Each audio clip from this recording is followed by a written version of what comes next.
ان هي السلامه بتتكلم عن ازاي اعيش الانسان في مكان كله سلام. فلقيت بقى اخطر حاجه اللي انا اكتشفتها في نفسي، وده اللي انا بنبه عليه رب الاسره، ان انا لما كنت اجيب ثلاجه كان اهم حاجه عندي الضمان. لكن ايه المخاطر اللي بتيجي من الثلاجه ما كنتش بفكر فيها. كلنا. وده موجود في الكتالوج. لقيت الكتالوج بتاعي انا واخده من الكرتونه وحطه في الدرج وخلاص على كده. كلنا بنعمل كده. ده فعلا ده بيحصل. وده بقى لقيت المسؤوليه بتقع على رب الاسره وعلى ربة المنزل. احنا اشترينا الكتالوج ده، ما ادهولناش ببلاش، اشتريناه فنطلع عليه نعرف ايه هي المخاطر اللي موجوده من الثلاجه.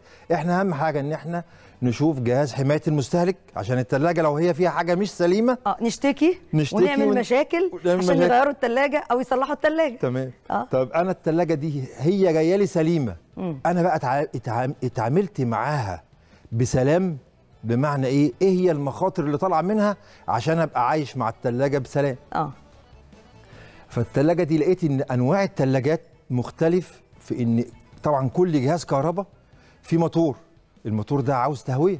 طبعا. يعني العربيه بيحطوا لها رادياتير وميه ودوره ميه عشان يبردوها.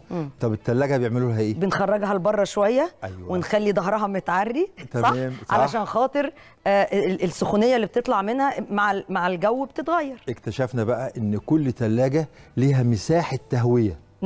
المساحه دي مكتوبه في الكتالوج. لو سبتيها 10 سم ولا 12 سم ولا 15 سم ولا 20 سم، الكلام ده بيأثر في عمر الثلاجه.